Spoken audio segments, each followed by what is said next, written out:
In the middle of the grand marble hall of the city's most prestigious bank, where polished shoes clicked like rehearsed music and expensive perfumes floated in the air, a small girl stood barefoot on the cold floor. Her clothes hung in tatters, her face smeared with dirt, and her thin fingers clutched a crumpled bank slip. No one knew her name, where she came from, or why a child so neglected stood among wealthy business people and suited elites. But she lifted her chin with a courage far bigger than her tiny frame. When the millionaire at the counter laughed at her, his voice echoing through the hall, everyone heard it.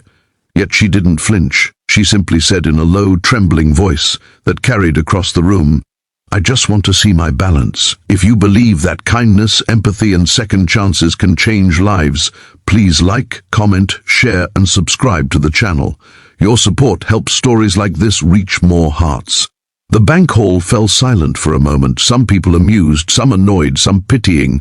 The millionaire, a man known for his arrogance and disbelief in anything pure or struggling, smirked at her as if she were a street joke.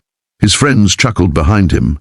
The girl, thin as a shadow and looking like life had pushed her far too hard for her age, held out the slip again. The bank manager, unsure whether this was a prank, reached slowly for it while trying not to draw attention. But it was already too late. The whole hall was watching.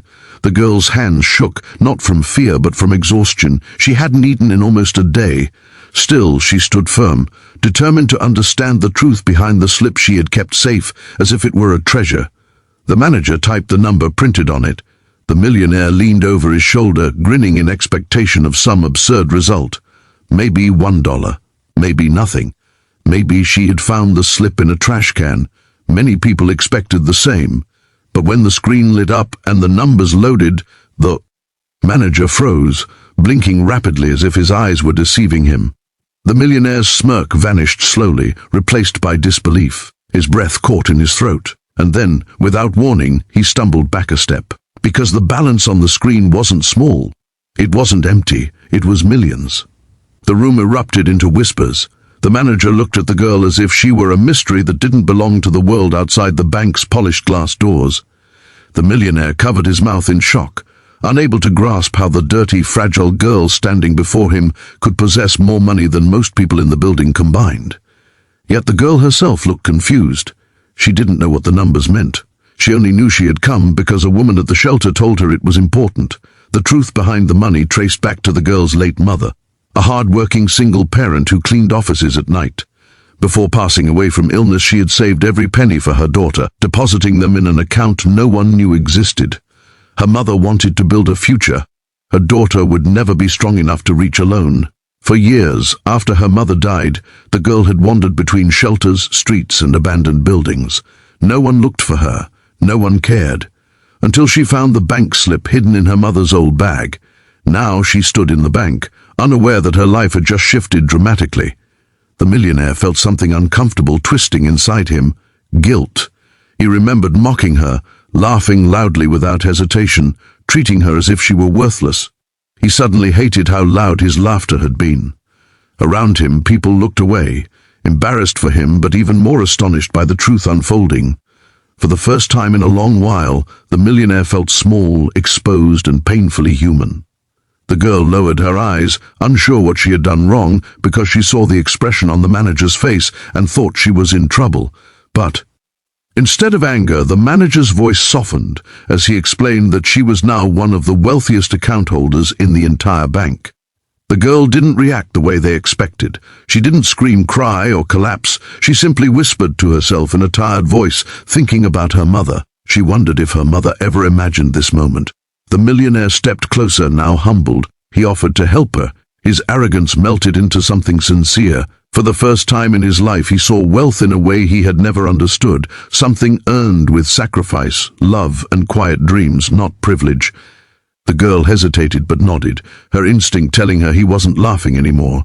Within hours, her life began to change. The bank arranged guardianship support, lawyers arrived to secure her rights, and she was given food, clean clothes, and a warm space to rest.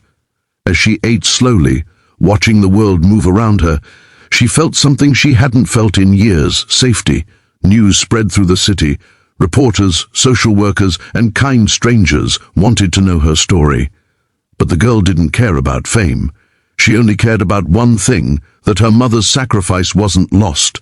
She wanted to use the money exactly how her mother would have wanted, to build a home, get an education, and help children like her who had no one to protect them. The millionaire visited her weeks later, still carrying the weight of his mistake. He apologized, not just with words, but with actions. He helped set up a charity foundation in her mother's name, offering resources and support. The girl forgave him, because forgiveness was something she carried more easily than bitterness. She knew pain, hunger, and loneliness. She didn't want to know hate. Slowly, she became a symbol of resilience. Schools invited her to speak, organizations honored her mother's memory, and people across the city learned the value of empathy through her story. She wasn't just a girl with a fortune, she was a girl with a heart stronger than the world that tried to break her. If this story touched your heart, please like, comment, share, and subscribe. Your engagement helps us bring powerful stories to more people. Before the story ends, please comment below. Do you believe kindness can change someone's life? The girl often returned to the bank, not as the dirty child who once entered barefoot, but as a confident young girl with hope in her eyes. Every time she looked at that screen, she didn't see numbers. She saw her mother's love living on, shaping her future, and reminding the world that even the smallest voices can echo the loudest truths.